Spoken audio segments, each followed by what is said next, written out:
Have you ever felt like something's off, even when everything looks fine, or when it clearly isn't? Maybe it's time for a shift.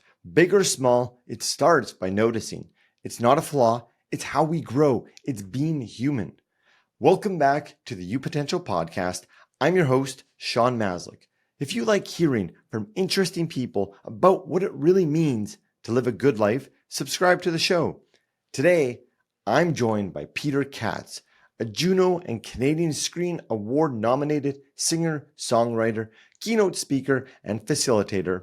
With more than 50 million combined streams on Spotify and YouTube, Peter has spent nearly 2 decades using his music and story to move hearts and minds all around the world.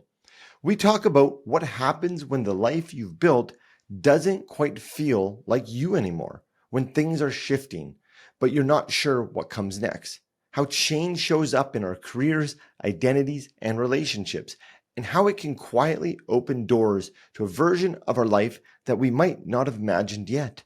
If you're feeling like it might be time for something new, or you're just itching for a different kind of rhythm, this one is for you. Let's go.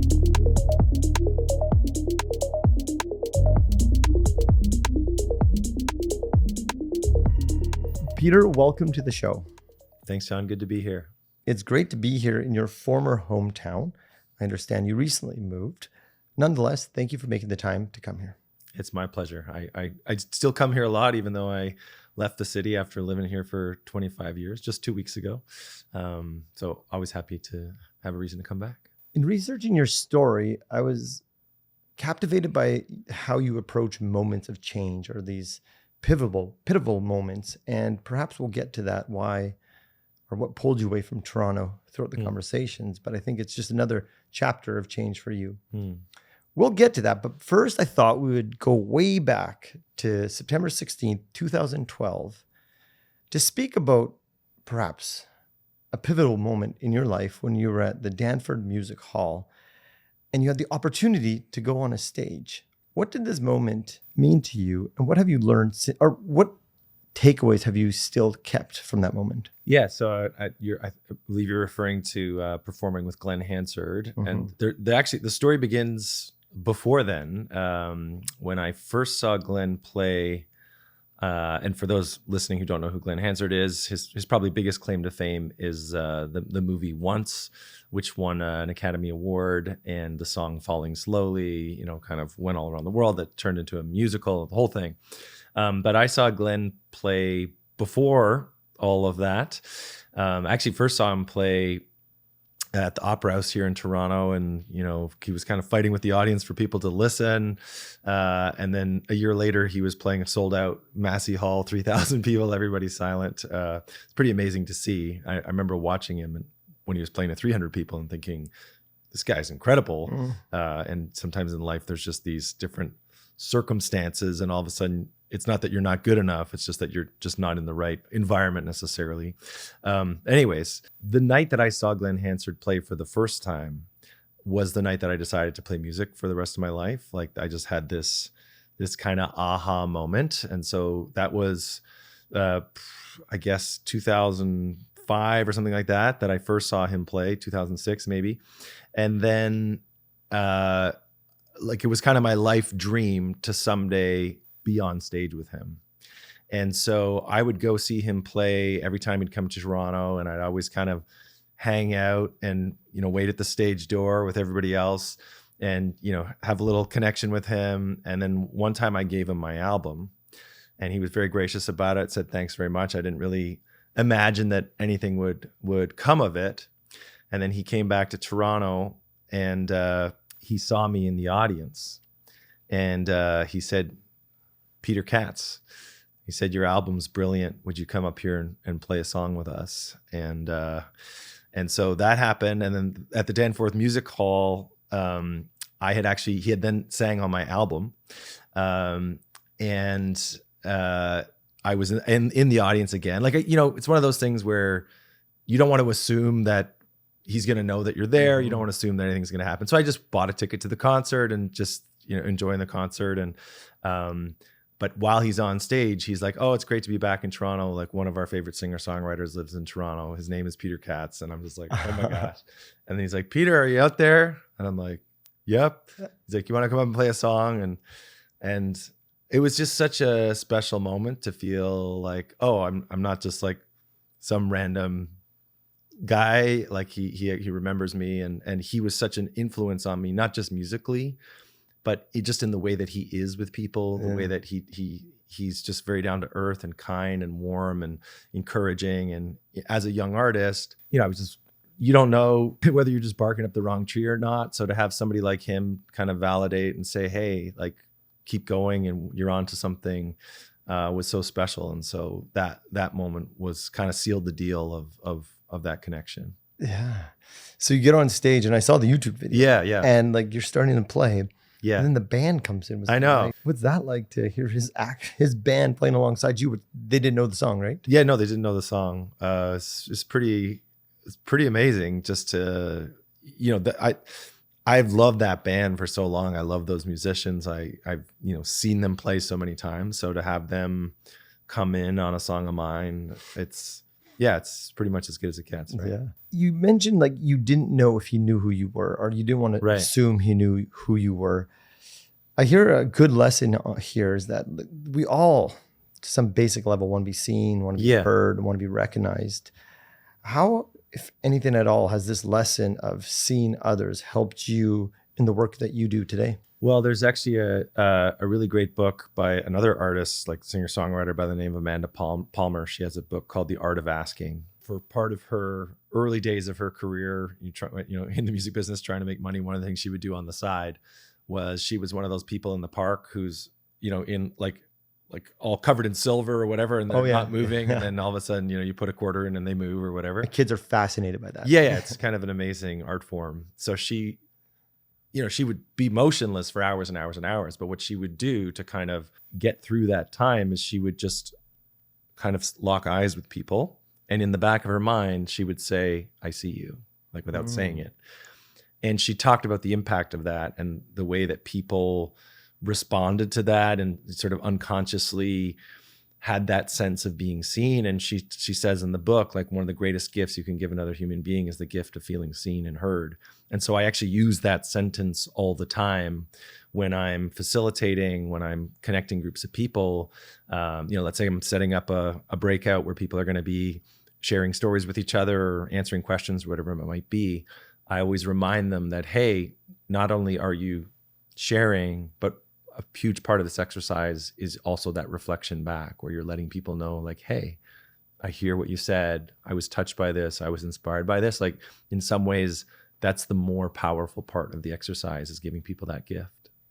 It really is a gift. Like, when we've all felt it, like, where someone like, you get me. Like, you understand me. And yet we, sometimes we're just so busy being busy. Yeah. And we don't hold the space to see someone. Yeah.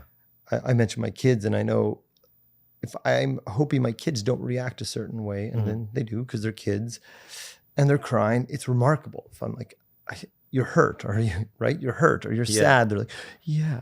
Right. And so it's a powerful thing to see someone. Yeah. And it's, I don't know if it's ironic or whatever, but we often give people the opposite of what they need in a moment like that, right?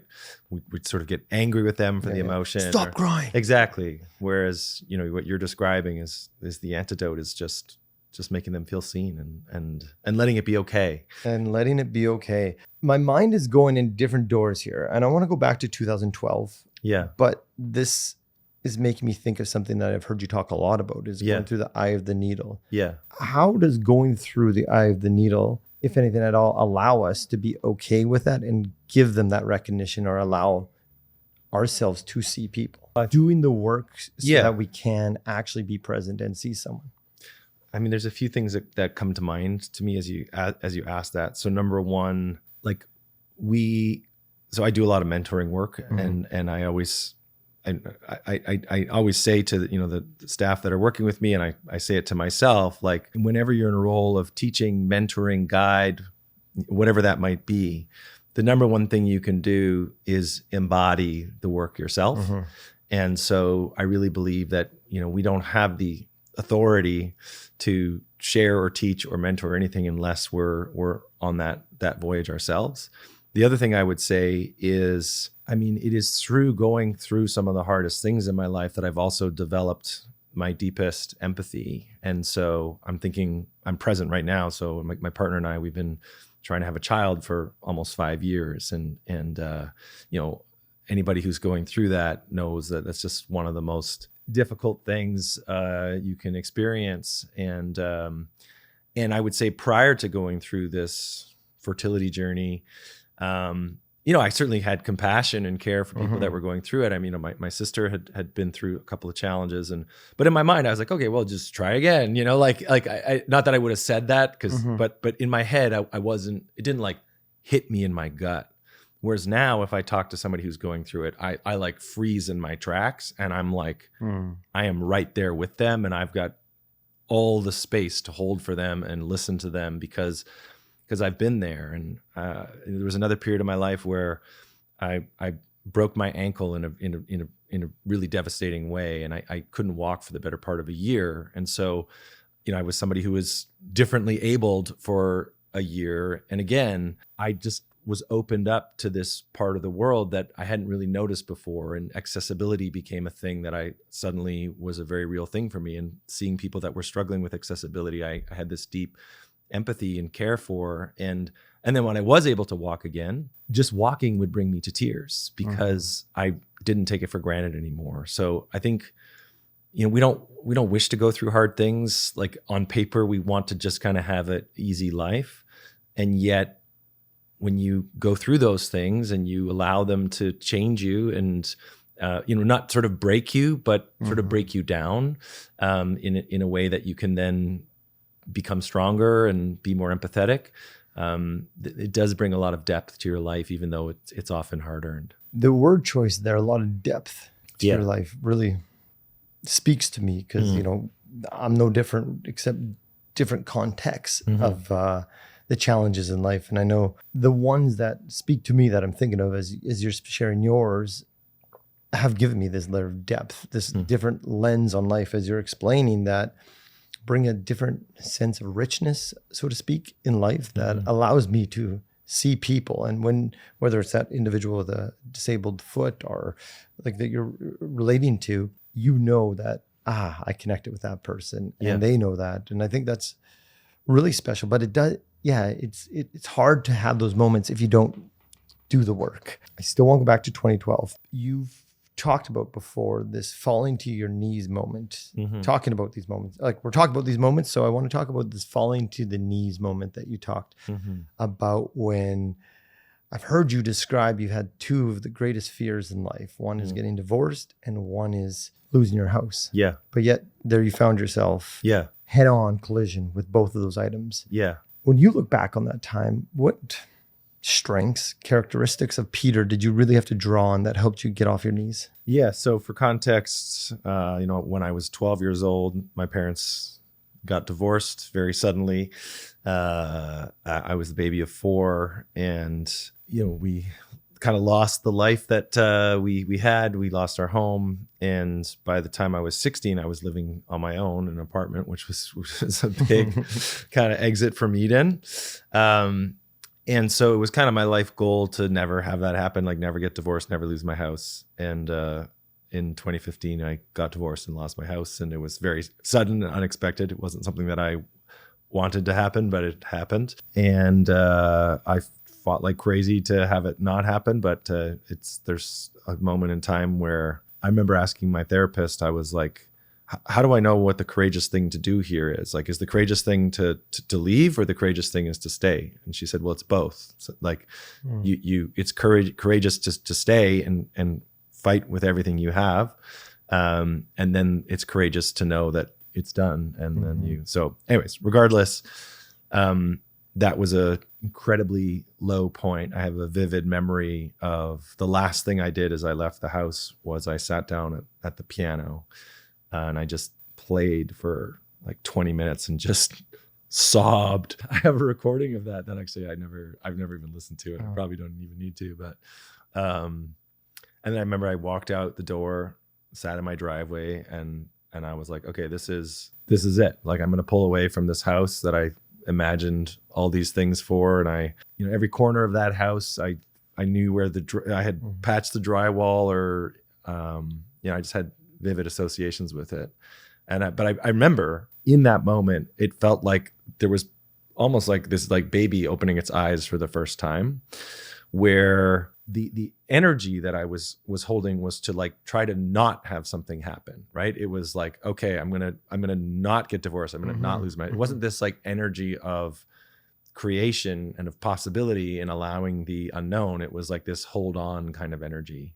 And so I had this little sense of, okay, now that my biggest fear has come true, in some ways I'm free to create. But part of creating means stepping into the unknown, right? If I think about writing a song, when you're writing a song, you don't know what you're writing about sometimes. You don't know if it's good. You don't know if it's done. You're just fumbling in the dark, and that's like the creative process. And that's what the process of life is too.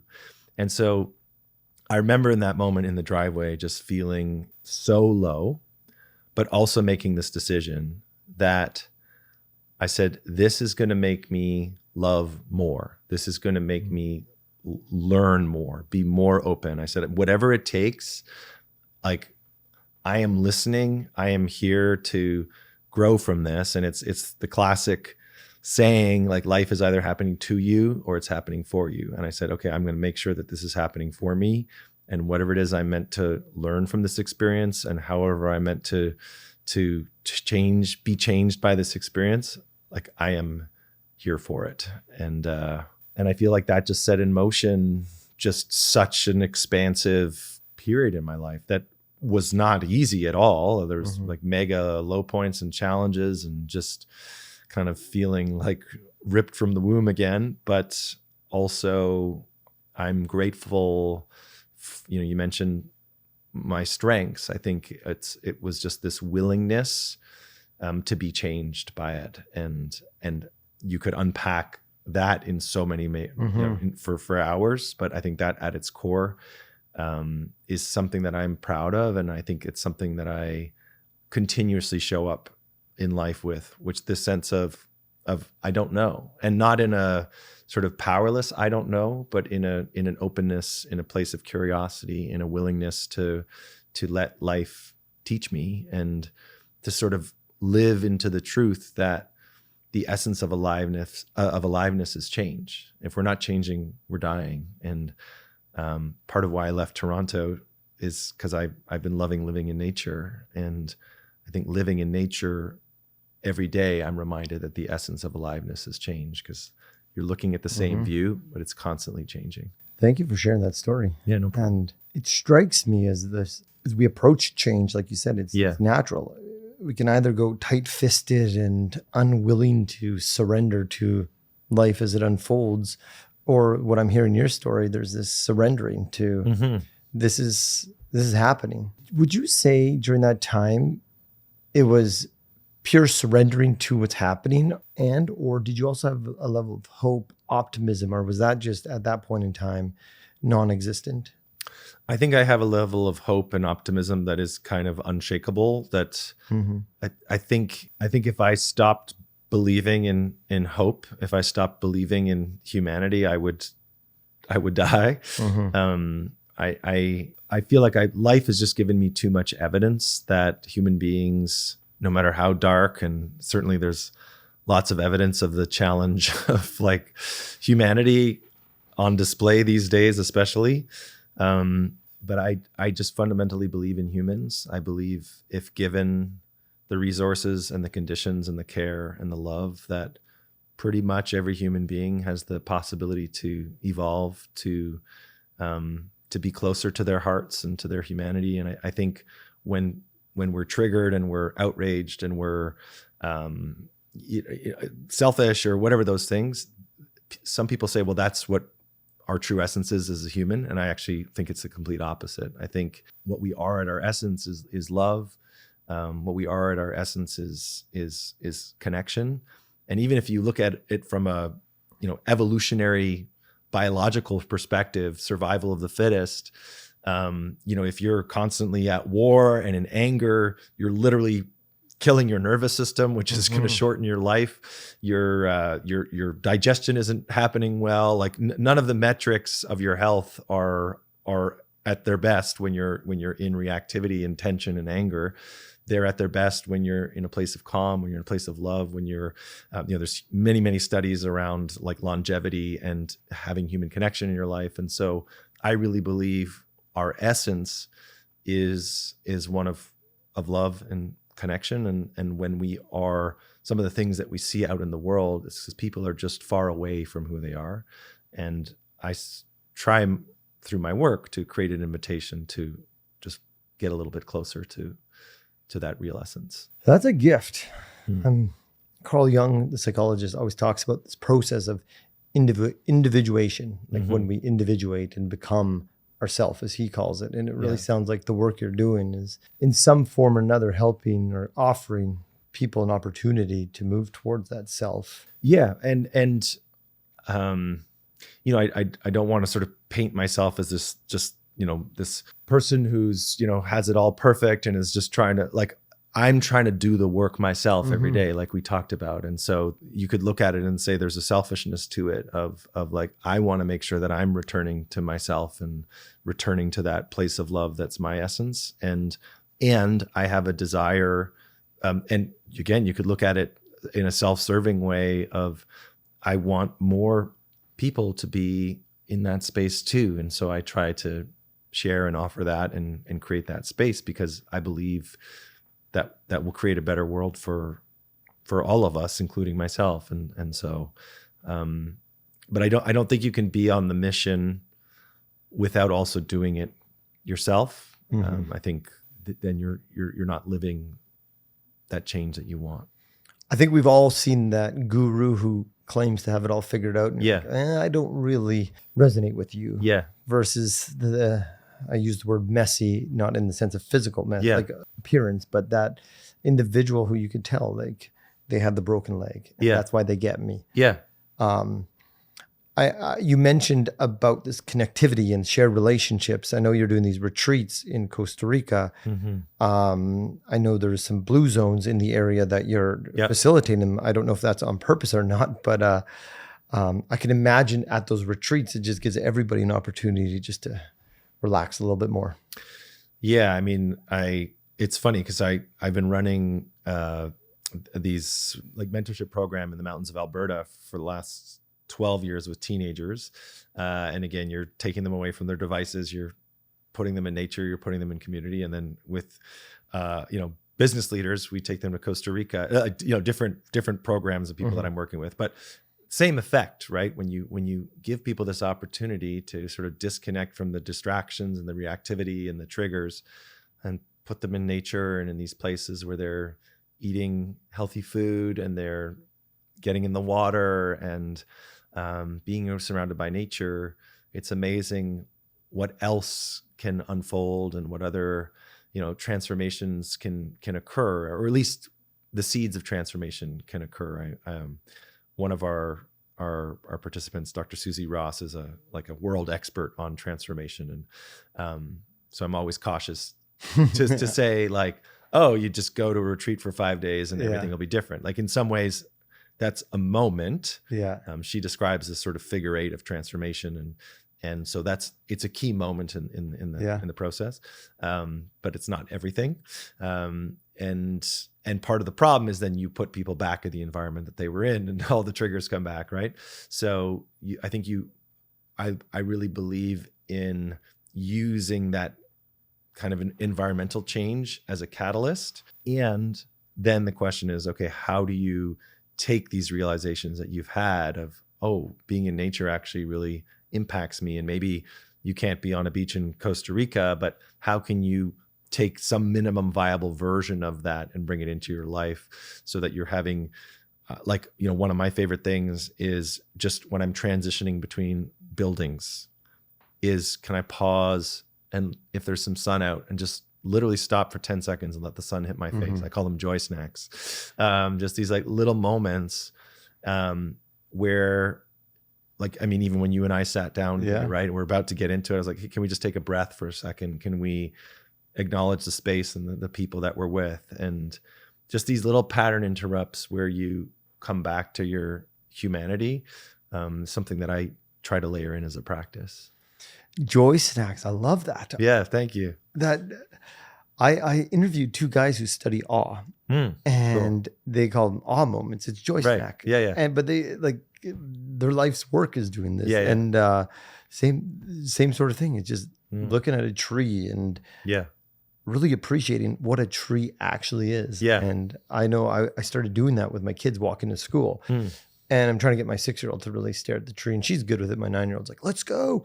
But it is remarkable how it just shifts your entire way of being when you do these joy snacks. I love that saying. Yeah. I mean, ultimately it's just like presence practices, right? And so I've been working with this mindfulness coach for the last 6 years. And I mean, really you can find presence anywhere. You can be washing the dishes and you just notice like the warm water, and the soap, or the softness of the towel, or you're folding laundry and you notice the smell of the clothes, or just any moment where you kind of break out of the autopilot and you bring yourself into presence. And like with all things, it's a practice, right? So you get away from it and then you come back, and you get away from it and you come back. So you mentioned with Mindful Coach, one of Viktor Frankl's famous quotes is, freedom is in the space between stimulus and response, which is where mindfulness can lie. Right. You touched on mindfulness. What other ways have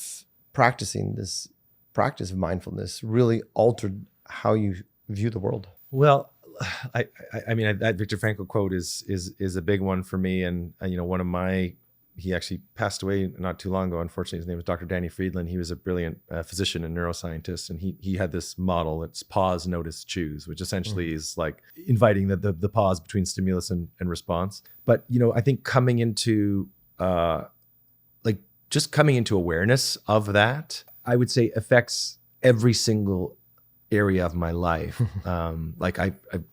I'll give you a couple of examples. So, I mean, one of the therapists, psychologist folks that I follow is a guy named Dr. Terry Real, and he's I'm not just a doctor, but probably a doctor. But anyway, Terry Real, and he talks all about sort of couples and that kind of stuff. The book. Us, exactly. Yeah, he's amazing. Yeah. So I actually got to do like a workshop with him directly, which was amazing. Oh, really? And side note, do you know Bruce Springsteen forwarded his book? I did not know that. Yeah. Okay, that's so cool. Yeah. That's very cool. So, one of the things that he talks about, like he was describing, he says, like in a relationship, the answer to who's right and who's wrong is who cares. Yeah. Because it's like, do I want to have a nice evening with my wife, or do I want to be right? These kind of questions. And so when you have the trigger that hits you versus just coming back with the anger or the, how could you say that or whatever.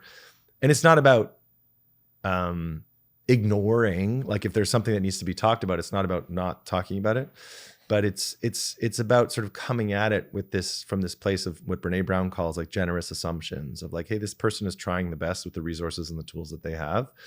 And Terry Real talks about like we can sort of develop this almost like monster version of who our partner is, where they're not always like that. They might be like that if there's been all these stressors and they're having a difficult moment or there's a particular trigger, but like to hold the knowledge of who they really are versus this like sort of monster version of them.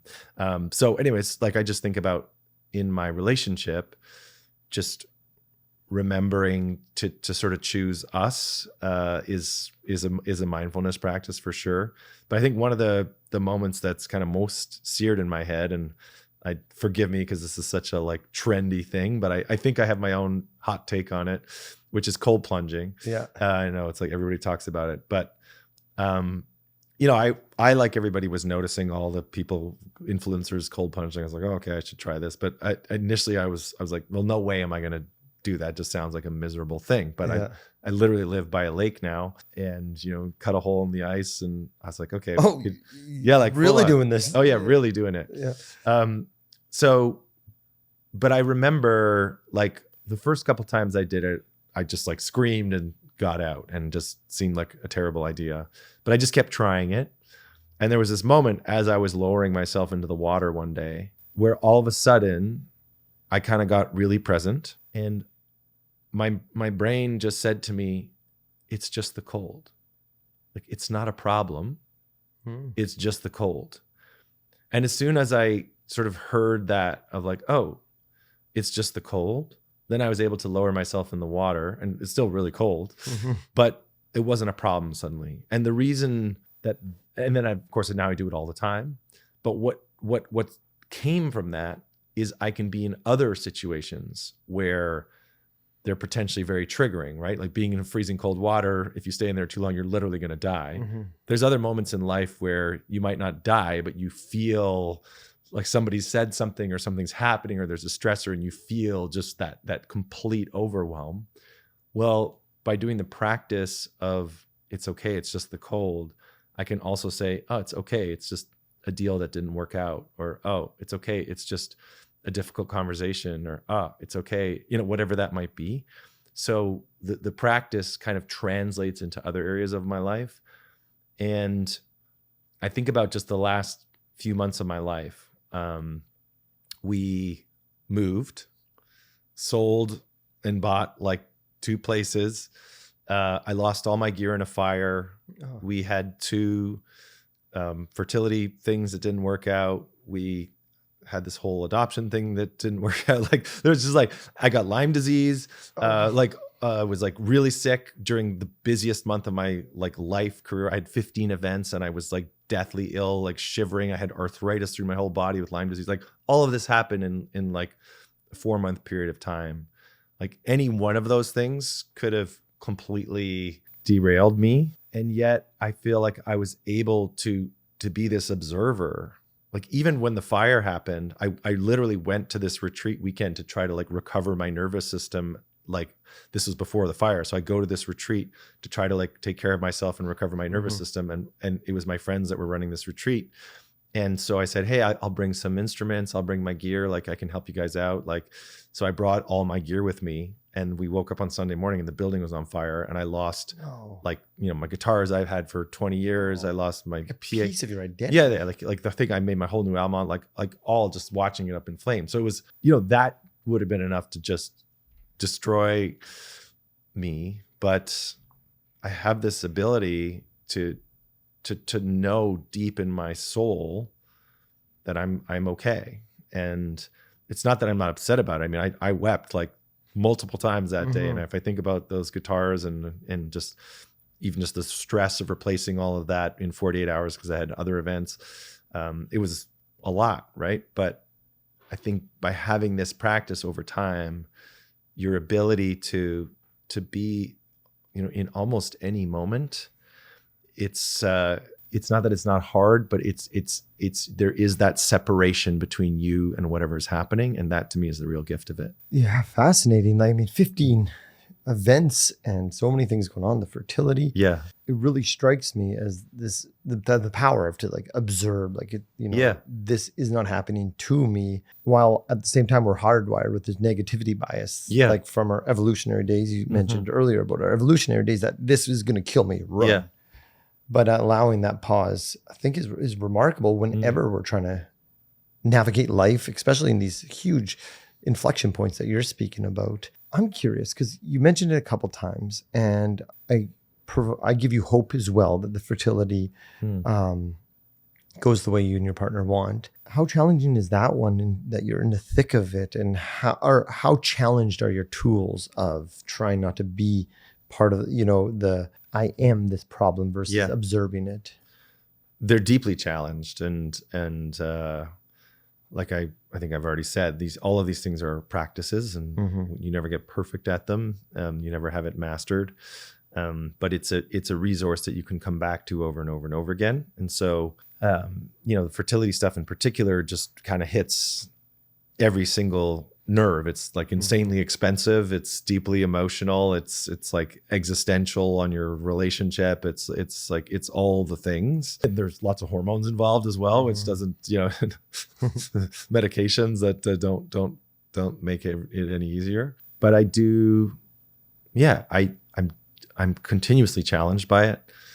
And I do come back to this sense of like, whatever happens, we will be okay. And also, you know, I've opened my mind up to what family might look like. And there was this moment I remember where I was just like in the shower and I was like, oh, we will have a family. It might just not be the way that we plan, but it doesn't, like, the things that we want about having a family, we will create that. And that sort of gave me a sense of peace. Well, thank you for sharing that. Yeah, thanks. Yeah, it makes me think of just this peaceful practice of surrender. And it's not like I walk around in perfect surrender. No, all the time, and you can see that it doesn't. Like, and I appreciate that about what you're saying. You're not saying that this is just all perfect. I just, you know, positive, or this toxic positivity. Everything's good. Yeah, not at all. Yeah, you know? I really hear that you have this healthy balance between the dark side and the light side, which allows you to stay grounded. Yeah. So, in speaking about grounding, I feel like art enables or allows people to somewhat stay grounded through expression. In your case, music. I know at the top we talked about how with Glenn's work, you decided to go down the music route. Going way back, when was the first time that you really noticed as a child that music was like, this is like captivating my imagination? And can you just speak to what that moment or moments was like?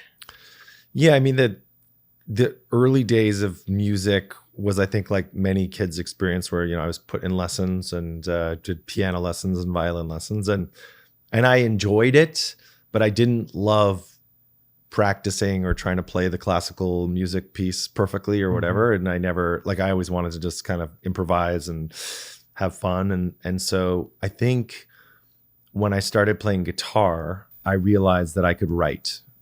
And because most of the greatest songs in history are 3 or 4 chord songs. You know, they say like 3 chords in the truth, or 4 chords in the truth, and you've got a great song. And so pretty much as soon as I started playing guitar, which coincided with my parents' divorce, actually, like 12, 13, my best friend at the time was going through a difficult time, and I wrote a song for her called My Best Friend.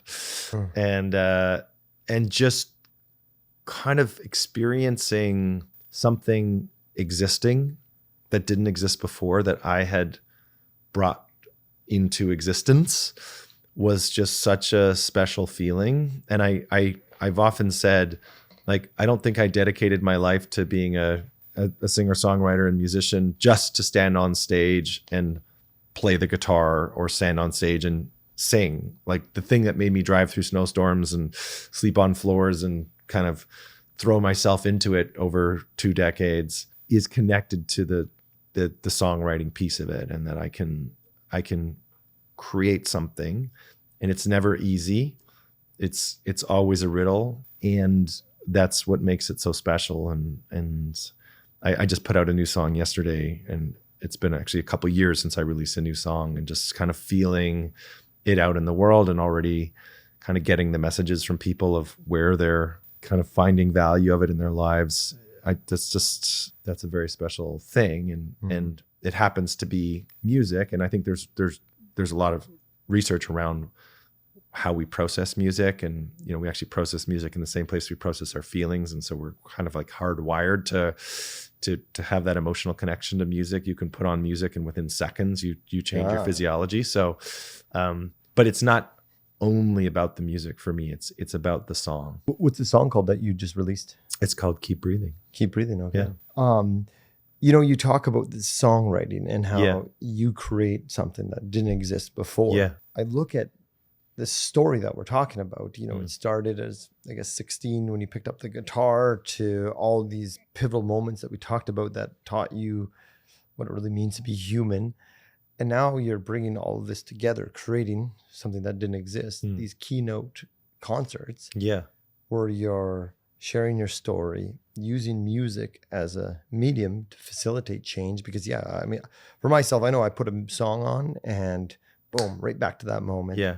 You talk about us in the book. If my wife and I aren't having a great time, I'll put on our wedding song. And right. like, there's that cueing thing, and we go back to us. So we know music has this. Yeah. But you're using it in such a creative way that I feel it gives people permission to see their story that, hey, I want to navigate this too, but how can I use my own creativity to help me in that process? Maybe just speak to how you've experienced and seen people use, whether it's music or some sort of art form through your workshops and keynotes to help transition through these changes. Well, so I've always sort of bristled against the idea that like, oh, this person's an artist and this person is not an artist. So I really think that, art and creativity is just about this willingness to step into the unknown and try to create something. And as you're creating something, I think what you're doing is you're taking like the unconscious and you're allowing it to come into form. Like in my keynotes, I have this keynote that's all around this idea that we become what we celebrate, and it's about sort of celebrating your stories and the power of that. But I talk about like, what am I doing when I'm writing a song? And I'm taking an idea, a feeling, a concept that's kind of out there, and I'm basically translating it into this form called a song. But once it becomes a song, all of a sudden it becomes usable. It becomes functional. You can have your first dance to it at your wedding, right? Like, but that wouldn't exist without somebody having taken this formless thing and created it.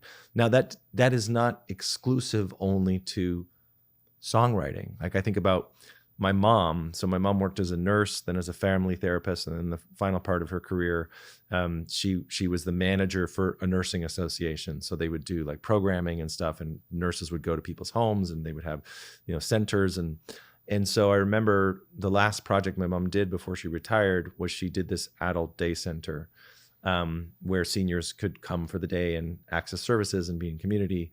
And she took me on a tour of it. And I remember walking around this building with her, and she's like, okay, so we put this color in the entranceway so people sort of had this warm feeling. And then we put, these big chairs over here so this could be a gathering spot. And she said, people love to gather in the kitchen. So we made the kitchen like half the space is just kitchen, so that you can kind of have like a kitchen party. And then there was this one room off to the side that had these special blankets that had buttons and zippers on them. They were sort of, for people that were in, dealing with dementia or cognitive decline. They have these like, stimulation blankets. And I'm looking at my mom. I'm like, oh, my mom is an artist. My mom is a creator, right?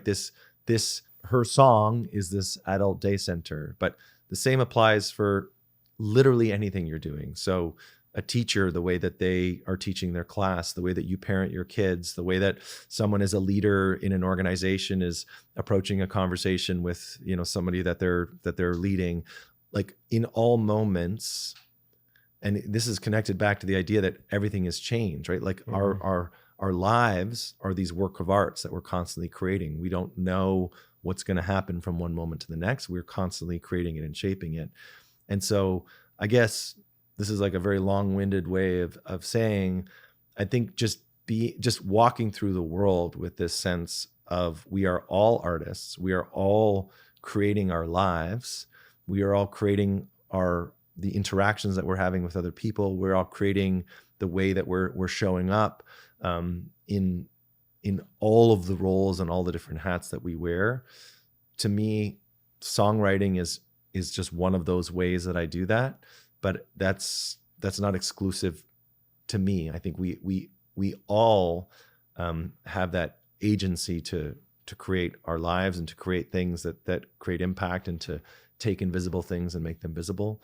And I just hope to always remind people of that. I've heard feedback from your keynote concerts that people come away with this more creative mindset and realizing the impact of art. Yeah. And in a way, I guess it's almost taken us back to those childhood days because we were all creative little beings. We were doing art in some form, like the physical art, or trying to make music on the xylophone or the recorder, hot cross buns. Yeah. But, the busyness of life, swimming through careers and promotions, it's a lot of us, myself included, that creativity, that expression of art, you seem to push it aside, or at least telling yourself you push it aside. But when you give yourself permission, and what you're doing in the keynotes is seeing people that you are an artist, I think it's super interesting and super empowering for people. Yeah. And I don't like in my keynotes, I don't sort of explicitly say that. Although sometimes in my training and workshops and stuff like that, I like sometimes we'll literally do a songwriting workshop, and it's not about writing the world's greatest song. It's just about creating something, and what does collaboration look like, and how do you allow ideas and all that kind of stuff. But yeah, I think the undercurrent of everything that I'm doing, and in my like We Become What We Celebrate keynote, I'm reminding people that the way that you live your life, like all of us do things that for us, we're like, oh, this is just the way I am, right? Like, oh yeah, I write songs, or you're like, oh yeah, this is how I cook for my family, or this is how I prepare for a podcast, or whatever that, and it's like, oh, this is just the way I do things. Mm-hmm. But when you shine a light on those things and you celebrate those things, then for other people, they're like, oh, wow, I never would have thought to do it that way. Or, oh, it's cool the way you approach that. Or, wow, the way that you're doing that has a lot of integrity and heart behind it. And so I think it's sometimes just a matter of remembering that we all have our own background and unique approach to things. And there's value in that. And when we celebrate it, when we shine a light on it, when we say, hey, I'm just going to trust that there's something that I am bringing, that if I allow myself to value it, it might inspire others or bring value to other people. I try to sort of remind people of that. I really, really like that idea. I saw you came up with a song. Maybe it's not brand new, but called Celebrate. Yes. Yeah, it's not out yet. It's coming out. Okay. Well, I heard it on the internet. Yeah, you heard it on the internet. It's applicable right now because you're talking about it, but there's conversation. We've talked about these hard moments, falling to our knees, working through these complex, disorganized emotions of like, hey, I thought life was supposed to be like this, but I have to surrender to it. It's not like this, which requires our attention, but at times it can consume us and it can almost prevent us from celebrating, celebrating what we have. As I hear your story, I hear this dance between accepting, surrendering to those difficult times, acknowledging them, yet at the same time, still holding space to celebrate. Yeah. Another song I'm making you think about is when you talk about it's beautiful outside and with the kid looking outside. Maybe you can touch on that, but I'll say actually the song, I really liked it because it made me think of my childhood. Right. The song, I guess for listeners, was about your younger self looking out the window and saying how beautiful it is. Yeah. I used to sit on my couch and look outside and think, oh, it's so nice out. Yeah. I bring this up all to say is like, it really seems like you've been able to hold both of these spaces, celebrating I got what I got, but also recognizing that, hey, this part of me needs attention. I guess where I'm going with this is, how do you do that? Yeah. It's a challenging thing for most of us. By the way, you must be on my mailing list because you're referencing songs that only my mailing list gets, because neither of those songs are out yet. I was going deep on today. I love that. Those are both coming out, but if you look for them, unless you're on the mailing list, you won't see them. But so I think it's important for me to sort of, I came up with my own definition of celebration and celebrating, and I think it actually goes hand in hand with what we're talking about. So I say this in my keynotes. When people hear the word celebrate, they sort of think party. Right. Nothing wrong with a good party, but I think we party to forget, and we celebrate to remember. Oh. So if you think about like a celebration of life when someone's no longer with us, right? What are we doing at that celebration of life? We're really celebrating their values. We're celebrating the moments that mattered most. We're celebrating the ways that they were with the people that they loved and the impact that they created. So when I'm talking about celebration, in many ways, it's about shining a light on what matters most. It's about the presence theme that we've been talking about. It's about kind of finding that golden thread in the fabric of our lives. Like I think when as we sort of come to the end of our lives, whenever that might be, if we're lucky enough to age and find ourselves in that moment of reflection, like celebration, like we're going to celebrate those moments that mattered most. When kind of the fog of life and all those other things dissipate, it's like what we celebrated along the way is everything that's going to be left. And so that is kind of my premise when I say celebrate. And so you can celebrate the hard moments. You can celebrate the moments that taught you your greatest lessons. You can celebrate, simple pleasures and simple moments of presence. But I think for me, celebrate is synonymous with being present to life and having it be meaning filled. Oh, that's a great word, meaning filled. Mm-hmm. That presence you speak of, it does us well to celebrate, because that's really the only time we ever have. Yeah, and I don't know why I feel compelled to like constantly say this, but I'm not perfect at any of these things, and it's a constant. I get super overwhelmed, and like the last couple of weeks, I had some vocal issues, and I'm a singer and a speaker, and I couldn't talk for 2 weeks, and was super triggered by that and vulnerable, and I have events, but the thing is that I at least know that, okay, I can look and be like, wow, I'm so triggered right now. I'm so scared right now. And just my ability to observe it then allows me to have at least some form of separation from the emotion and the feeling, which then allows me to take note of like, okay, how might I resource myself right now? Or what do I need? Just like, your child that's struggling in that moment. It's like, well, what do they need right now? They need someone to just say like, hey, I see you hurt yourself, or you scraped your knee, or you're having a big feeling, and it's okay. And I need to give myself that. There's a model called the elephant in the rider. I don't know if you're familiar with that. I'm not, no. But it's basically recognizing to be the rider, not just the elephant. Right. As we're talking about these stories and hearing about yourself and you talking about how you're not perfect, which I appreciate. We're not going to shut the podcast down because Peter's like, I'm not perfect. We don't, perfect of what, that's a whole nother topic. What is perfect? I'm always fascinated in people's journeys and their experience, their perspective, and the relationship with money. It's this thing that society has made bigger than it actually should be at times. It's something that we all can't avoid. It impacts many of the things that we're talking about, like that death feeling. Like you said, we're not dying at times, but money can trigger that same feeling. Is substantial in how it impacts how we think, feel, and behave. When you observe yourself as that musician traveling around in the van, his relationship with money to what your relationship with money would be now, what changes, if any at all, or what observations would you have that may or may not be different? Well, when I was a musician in the van, I didn't have much relationship with money, or it wasn't something that I had much interaction with. Yeah.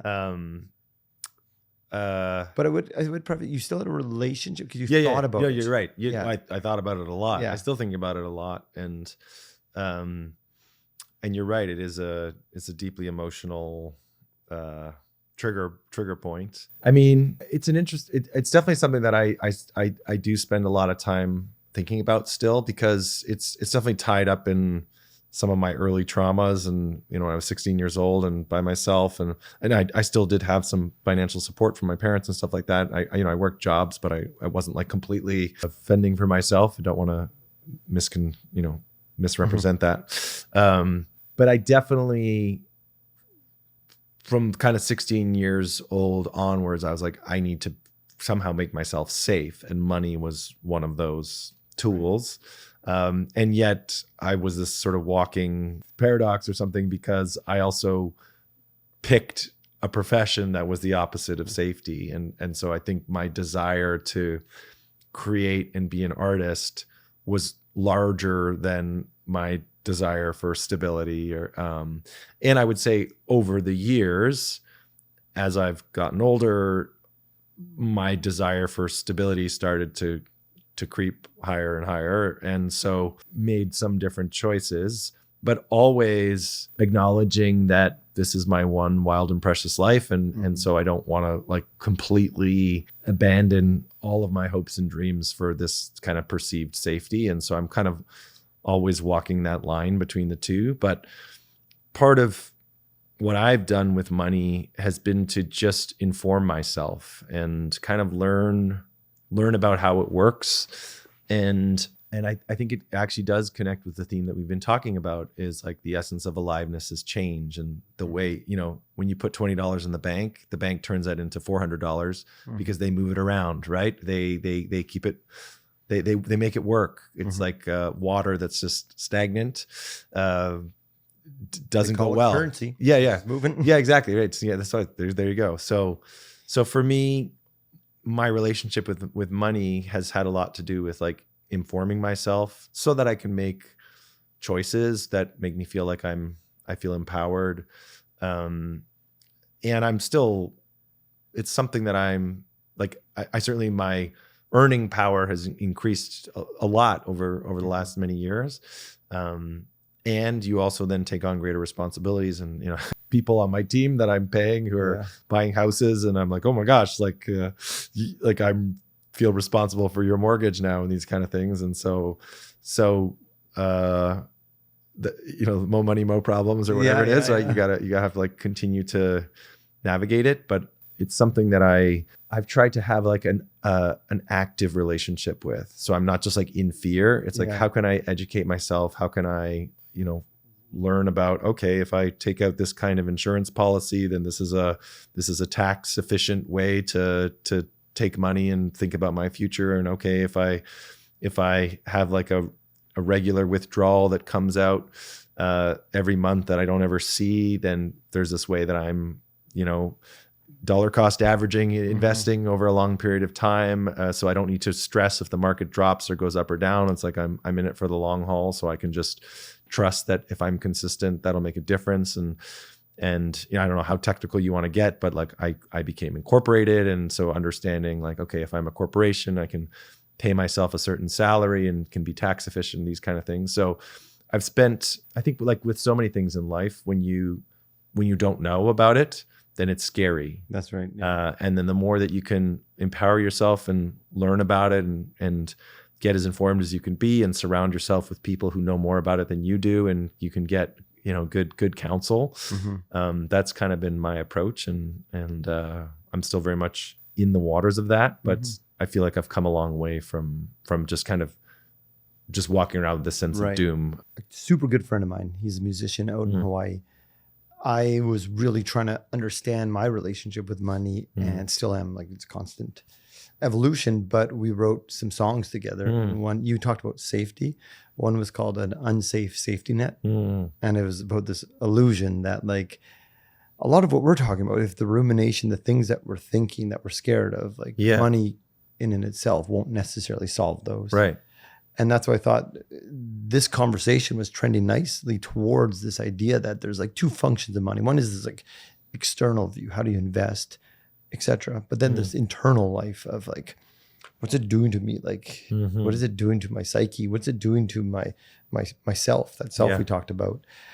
And I would have to assume all this work that you've done to like remove yourself, to observe, the meditation can help in those moments. Because I'm hearing you're like, any other person, money can have those triggers. Yeah.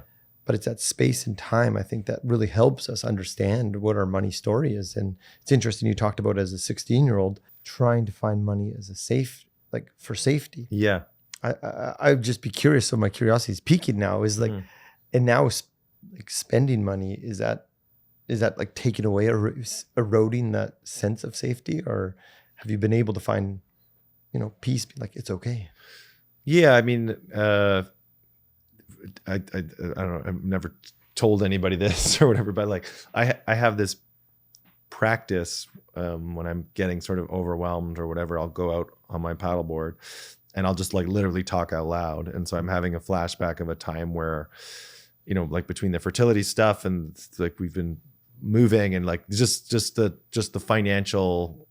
Like you just can't make enough money to cover all those things, it's just a lot. Right. But I literally just was like out there talking out loud. I was like, I'm okay. Like I always figure it out. I will figure this out. Like I have these skill sets that I can do. Work always comes. I like just literally told myself all these kind of affirmations out loud. And just by the time I got back, I was okay again. And I happened to have career path and relationship with money where I never know where it's coming from. And if you go far enough ahead of my calendar, there's $0, right? And then and I've lived in that space for my entire adult life, and it always comes, and the more that I work at it, and then the more of it comes, and so I just try to be thoughtful about it, try to not ignore it, and I would say my relationship with it is shifting, and it's this healthy balance between spending it and letting it flow and be currency, and also knowing that there's a portion of it that is going for the long term. And you're right, you're never fully safe, and all of it is a bit of an illusion, and anything can happen, but you certainly can play the odds, I guess. You can play, yeah. And what I mean by that is that you're never really safe, I guess what I was saying, until you do some of that internal work to be like, hey, I'm enough. Yeah. The money helps. Like, it helps, of course. Money is like scientifically shown to like remove someone from poverty, and it really helps in us in our levels of happiness. Yeah. But after a certain point, it really, the work you're talking about really matters, is that money is not going to make us feel fulfilled. Yeah. Or what was the word used? Meaning filled. Meaning filled. Money will not do that. We can use it as a tool to do that. Yeah. Like buy a paddleboard, etc. Yeah, exactly. I appreciate you talking about money. Sometimes, many times, it's this touchy subject that we tend to avoid, but much of the things we're talking about today, if we suppress them, they're going to pop up in some way, shape, or form. There's this framework that I find really impactful on helping us understand how we can live this good life in our own journeys. And it's balancing these three resources. It's our time, energy, and money. I'm going to set this up in a way is now that you're keynoting, you're getting paid, it's pulling away from your time. You have a partner that you probably want to spend time with too. You have a certain amount of energy. You talked about the 15 shows when you're sick. How do you balance these three resources in this constant, I'll use the word dance again, of like aspiring for future Peter while still celebrating and looking out the window at current Peter? Well, my honest answer is I don't know that I'm doing the best job of balancing them in this current season. Yeah. I for sure am like working too much and I mean, I do have a baseline like that I always have to take care of my health. And so, and I know that wasn't one of the sort of three words, but I think energy's in there, right? So, I mean, your breakfast this morning you talked about that. Yeah, exactly. I'm drinking green juice right now. Yeah. So, I sort of have a baseline where I'm always, even when I'm in peak craziness and stress and doing too many things, I'm at least making sure, like bare minimum, I'm going for a walk or some kind of physical activity, and obviously sort of working out and doing those things. And but the balance right now in my life, I would say, has been really focused on a lot of change, a lot of transition, a lot of work, and trying to kind of get. I'm getting this image for whatever reason of a boat, right? When it's the boat is sort of first taking off, it's like all this energy that you're just trying to get on top of the water, right? And once the boat is on top of the water and hydroplaning, then it requires a lot less energy. So I feel like I've been in this place where we were trying to figure out where we're going to live. We've been doing this fertility stuff. My career has been shifting so much, and so I've just been like going.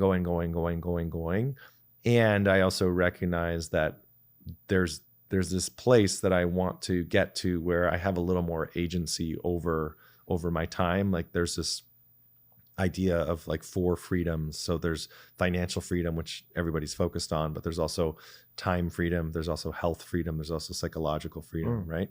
And so to be completely transparent, I would say right now I've really been focused on, okay, how do I kind of get my business like really in the place that I want it to be? How do I get my finances in the place that I want them to be? And how do I stay present throughout so that I'm like also having these moments where I'm enjoying myself? So like I'm about to go into like, I think I have 7 events in 9 days starting like next week. But this weekend, I'm going to go away. I'm going to go to the cottage. We're going to turn our phones off for 48 hours and just have this moment of recovery and of renewal and before we go into that. So all that to say, like, I don't know that I have that mastered. I think anybody who knows me well would know that I'm probably pushing myself a little bit too hard and doing too many things. And certainly that month where I had Lyme disease and I had 15 events, there was 2 distinct moments where I was like, if I wasn't walking on stage right now, I'd walk myself into an emergency room. And I'd like to be in a place where I can feel like I could have walked into the emergency room, but I didn't walk into the emergency room because I felt like, oh, I need the money. And that's not great, right? Like, but that's just me being totally transparent. And I think, you know, people can maybe resonate with the idea that sometimes we do what we have to do to hit the goal that we're needing to hit in that moment. I think I do keep my eye on it, and I have a threshold where I'm like, okay, now I need to take a break, or I need to have, like, even just 2 weeks ago when I was dealing with this voice issue, I just went up to the cottage just for like 16 hours and just had just a little bit of a reset with myself, went in the icy water but it's something that I'm navigating for sure. You bring up the boating analogy, which I like that. As I listen to your story, as I can feel your presence, is that it really seems like while you're just starting this boat before it hydroplanes, through life's challenges, through all the different stories that you've told yourself, identified about yourself, it seems to me at this chapter in your life, you've really picked the right boat and didn't just jump into a boat and try to rush through life and try.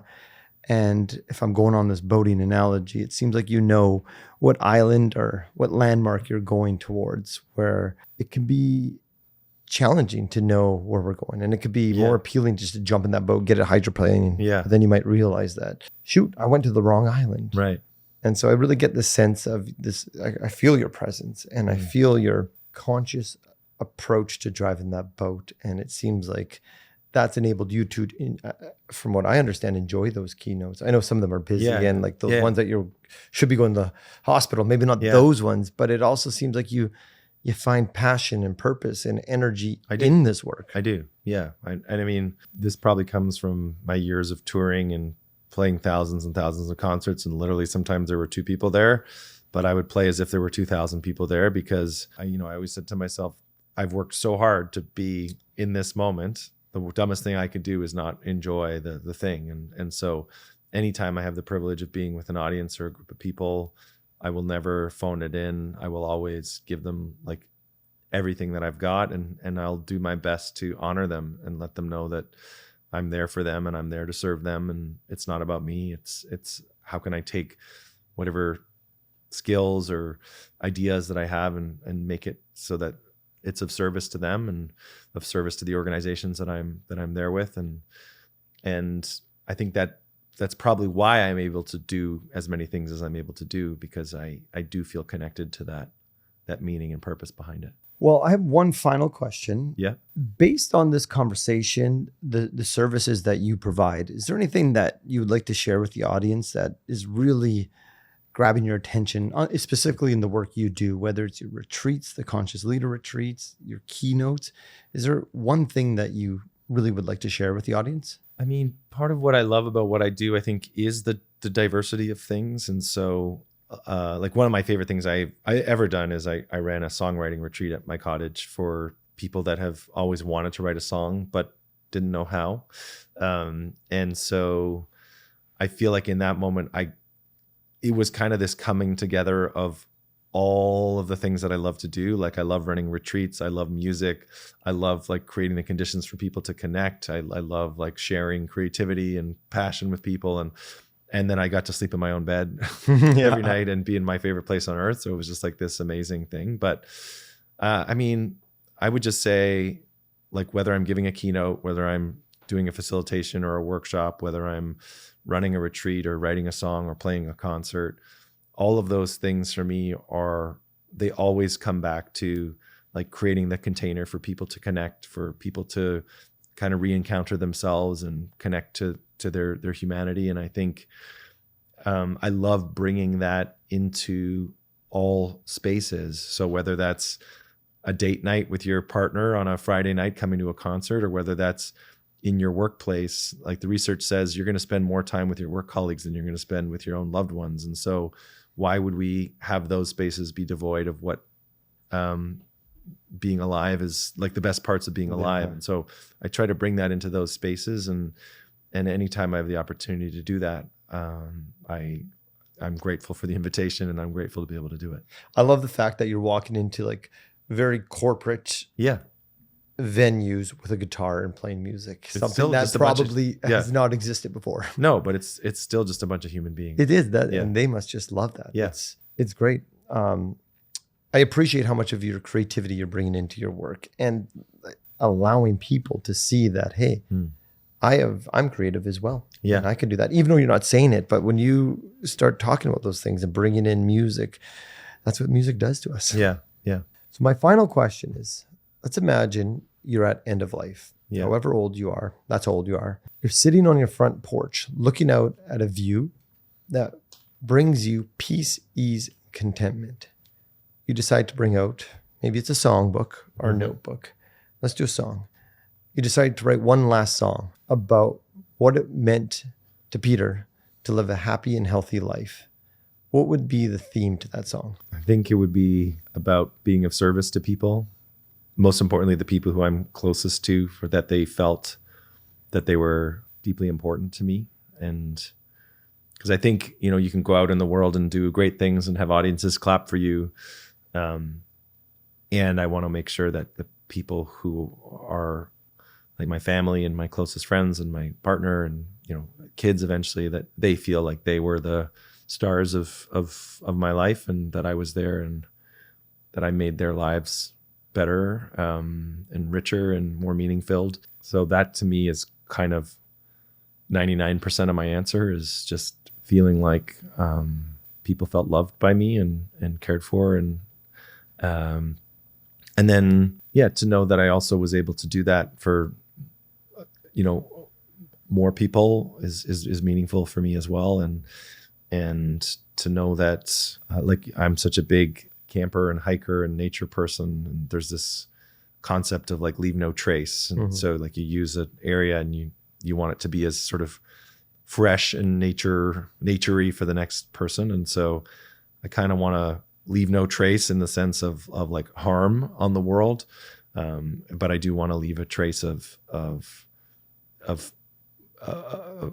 care, of nurturing greater empathy, of people returning to themselves and feeling more connected, and then maybe these artifacts called songs and memories that people can have and continuously reconnect to. Thank you for that. I appreciate it. And you are leaving behind these artifacts, the songs. I was mentioning a couple times that we come back to 2012. This isn't where I was going to come back to, but I'm about to close, so I said we'd come back to it. Yeah.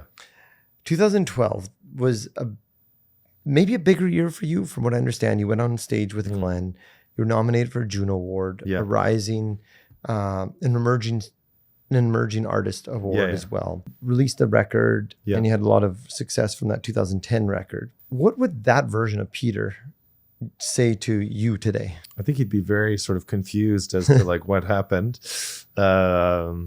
So much of what's happened since then has just been very unexpected. Probably didn't expect it, hey? No, but I think I remember the first time I gave a keynote, and one of the biggest ahas for me was like when I would give a concert. After the concert, I would stand often at the merch table, or stand somewhere at the back of the room, and people would walk up and they'd want to give me a hug or share a story or show me a photo of a loved one, or they just wanted to connect, and I had sort of cracked them open, and it was my privilege to get to hold that space with them afterwards. And I thought that the only place that could happen was in this format called a concert. And then I gave a keynote, and I'm standing at the back of the room, and people are walking up to me and doing the exact same thing. And then I ran a training or a retreat or a workshop, same thing. And so I realized like there's an essence that I I try to get to in my work that's not limited to any one format. And so I think 2012 Peter would be delightfully surprised to know that, like, oh, there's so much more here than just this one thing that I thought success would look like, and that he'd be happy to see that there's just a trail of creating connection with people over the course of the last 13 years since then. That's a great answer. I mean, you even created that today, so thank you. Oh, thank you. I would also think that Peter would say, not in dollars, but you've created more of a richer life. Yeah. A deeper. Yeah. Yeah. Peter, thank you so much. For people listening, where would you point them towards online to see what you're up to? Well, peterkatzspeaks.com is sort of the best resource right now. peterkatz.com does exist. It's work in progress because it's sort of has gone a little dormant, but peterkatzspeaks.com is a great place. And I have a complicated relationship with social media, but I do exist there at Peter Katz Music. And yeah, just I'd love to hopefully see people in person and come into their organizations and do some good work together. Well, thank you for your time. Thanks for the work you're doing, and maybe next time I'm in Toronto area, we can try that cold plunge. Yeah. You were actually right next to a cold plunge, like right on the street corner here. Oh, really? A place called Alter. It's an amazing cold plunge. So maybe after. Yeah. Thank you, Peter. My pleasure. Thanks, John. Thank you. Thanks for watching this week's episode. If you enjoyed the chat, please like the video and don't forget to subscribe to the channel. We'll see you next time.